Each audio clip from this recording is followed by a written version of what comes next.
Trinamool Congress party Mamata Banerjee అసలు ఆపసోపాలు పడిపోతూ ఉన్నారు.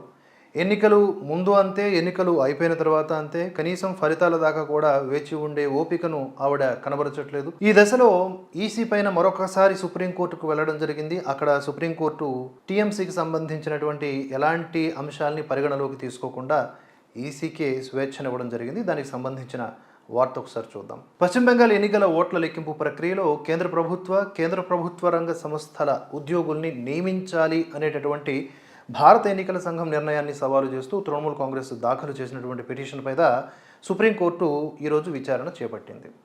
కౌంటింగ్ సిబ్బంది కేంద్ర మరియు రాష్ట్ర ప్రభుత్వ ఉద్యోగుల ర్యాండమ్ సెలక్షన్ అయి ఉండాలి అని చెప్పేసి ఏప్రిల్ 13 నాటి ఈసీ సర్క్యులర్ ఏదైతే ఉందో దాన్ని యాజ్ ఇట్ ఈజ్గా అమలు చేయాలని కోర్టు పేర్కొంది.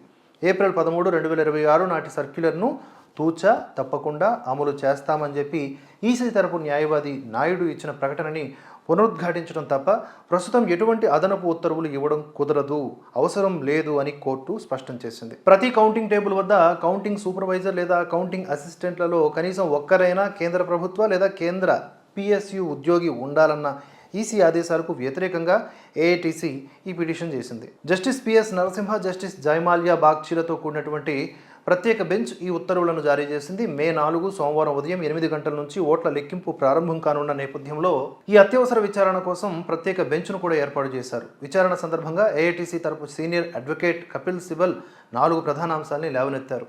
ఏప్రిల్ 13న జారీ చేసినటువంటి సర్క్యులర్ ఏప్రిల్ 29న మాత్రమే వెలుగులోకి వచ్చింది అని, ప్రతి బూత్ వద్ద అక్రమాలు జరుగుతున్నాయని ఈసీ ఆందోళన వ్యక్తం చేస్తోందని, అప్పటికే ప్రతి టేబుల్ వద్ద మైక్రో అబ్జర్వర్ రూపంలో ఒక కేంద్ర ప్రభుత్వ ప్రతినిధి ఉన్నారు అని, సర్క్యులర్లో నిబంధన ఉన్నప్పటికీ రాష్ట్ర ప్రభుత్వ నామినీని ఈసీ తిరస్కరించింది, నియమించలేదు అని చెప్పారనమాట.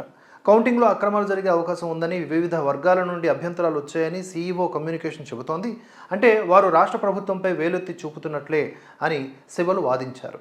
సిబల్ వాదనలు విన్నటువంటి జస్టిస్ బాగ్చి స్పందిస్తూ కౌంటింగ్ సూపర్వైజర్, అసిస్టెంట్ ఇద్దరినీ కూడా కేంద్ర ఉద్యోగులుగా నియమించిన కోర్టు ఆ నిర్ణయాన్ని తప్పుపట్టలేదు అని అభిప్రాయపడ్డారు. నిబంధనల ప్రకారం కేంద్ర లేదా రాష్ట్ర ప్రభుత్వ అధికారులలో ఎవరినైనా సరే నియమించే అవకాశం ఉన్నందున, ఆ హక్కు ఉన్నందున ఆ నోటిఫికేషన్ నిబంధనలకు విరుద్ధం కాదు అని చెప్పలేము అని చెప్పారు. దీనిపై సిబల్ స్పందిస్తూ కనీసం రాష్ట్ర ప్రభుత్వ నామినీ ఉండేలాగా సర్క్యులర్ను అనుసరించాలని కోరారు. ఎన్నికల సంఘం తరపున హాజరైనటువంటి సీనియర్ అడ్వకేట్ దామా శేషాద్రి నాయుడు వాదిస్తూ రిటర్నింగ్ ఆఫీసర్కు సర్వాధికారాలు ఉంటాయని, ఆయన రాష్ట్ర క్యాడర్కు చెందిన వారేనని, అభ్యర్థుల తరపున ఏజెంట్లు కూడా ఉంటారని, కాబట్టి ఆందోళన చెందాల్సిన అవసరం లేదని చెప్పారు. అంతిమంగా ఈసీ సర్క్యులర్ను ఖచ్చితంగా పాటించాలని చెబుతూ కోర్టు పిటిషన్ని క్లోజ్ చేసిందన్నమాట.